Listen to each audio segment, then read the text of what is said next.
Hello everyone, welcome back to my channel Payel Nag official. আশা করছি তোমরা সবাই খুব খুব ভালো আছো। তোমাদের সবাইকে জানাই হ্যাপি নিউ ইয়ার। নতুন বছর তোমাদের সবার খুব ভালো কাটুক। তো আজকে আমি এসেছি ডায়মন্ড পার্কের এই মেলাটা ঘুরতে। তোমরা আমার মেলার যে কোনো ব্লগ খুবই পছন্দ করো, সেই জন্য ভাবলাম এই মেলাটাও তোমাদের সঙ্গে একটু তুলে ধরি। তো সবার আগে এসে আমরা এই যীশু খ্রিস্টের যে গোশালাটা আছে ওটা দেখছিলাম। খুব সুন্দর করে পুরো ডায়মন্ড পার্কটা সাজিয়েছে। তোমাদেরকে কি বলবো, এত সুন্দর লুক আমরা কোনোদিন কিন্তু এর আগে ডায়মন্ড পার্কে দেখিনি। খুব সুন্দর করে সাজিয়েছে, যেটা আমার খুব ভালো লেগেছে। গোশালাটাও বিশাল বড় করে করেছিল। এত বড় গোশালা আমি এর আগে কোনোদিন দেখিনি, কোনো চার্চ বা কোনো বড় জায়গা ছাড়া। তারপর এখানে ঢুকতেই এন্ট্রান্সে একটা বড় স্যান্টা, মানে বিশাল বড় স্যান্টা ছিল, যার সামনে দাঁড়িয়ে সবাই ছবি টবি তুলছে। আর এখান থেকে শুরু হয়েছিল ঠিক মেলাটা।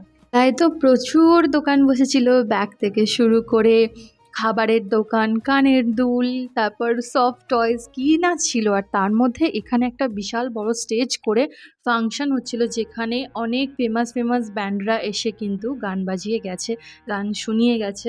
তোমরা কারা কারা এই শীতকালে এখনো পর্যন্ত কি কি মেলা এক্সপ্লোর করেছো আমাকে জানাতে কিন্তু কমেন্টে একদম ভুলো না। এরকম ভালো ভালো ভিডিওর জন্য কিন্তু আমার চ্যানেলটা অবশ্যই সাবস্ক্রাইব করতে হবে।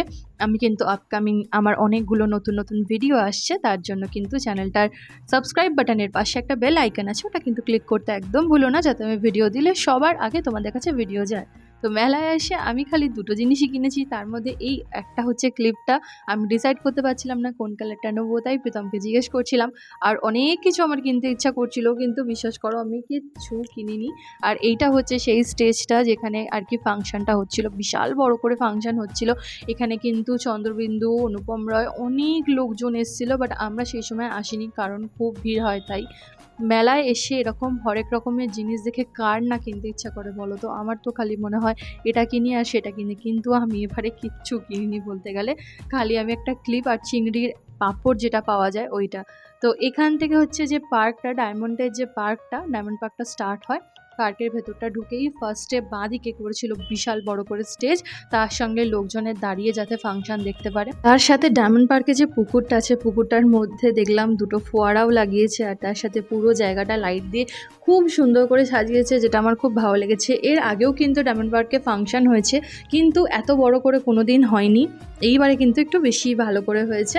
তো এখানে অনেক রকম দোকান ছিল, বাচ্চাদের খেলার জায়গা ছিল, মিকি মাউস ছিল, প্রচুর জায়গা। আমরা এখান থেকে সেরকম কিছু খাওয়া দাওয়াও করিনি, কারণ আমাদের কিন্তু আজকে পিকনিক আছে। মেলাটা এক্সপ্লোর করা হয়ে গেলে এখান থেকে আমরা ডাইরেক্ট যাবো পিকনিকের ওখানে। তো ব্লগটা কিন্তু পুরো দেখতে থাকো।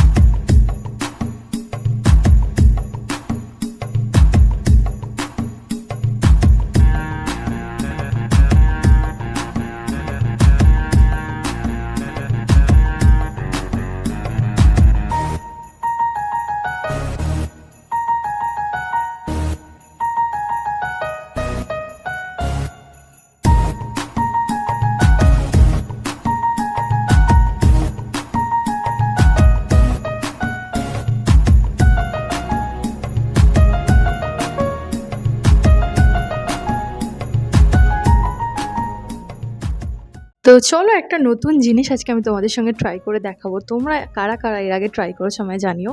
এই জিনিসটার নাম হচ্ছে স্মোক বিস্কিট। এই বিস্কিটটা ভীষণ সাংঘাতিক ঠান্ডা হয়, আর মুখের মধ্যে দিলেই কিন্তু নাক মুখ থেকে প্রচুর ধোঁয়া বেরোয়। এটা কিন্তু তোমরা বেশিরভাগটাই বিয়ে বাড়ি বা কোনো মেলায় দেখতে পারবে। তো আমি এটা এর আগেও 2-1বার ট্রাই করেছি, আর মেলায় এসে এই ফার্স্ট টাইম ট্রাই করলাম। তারপর আমরা কিছুক্ষণ দাঁড়িয়ে ফাংশন দেখছিলাম, ফাংশনটা খুবই ভালো হচ্ছিল।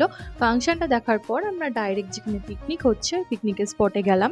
পিকনিকের স্পটে গিয়ে দেখলাম এখানে তখন মাছের মাথা দিয়ে ডাল হচ্ছে, আর আমাদের সবাইকে একটা করে আইসক্রিম খেতে দেওয়া হলো।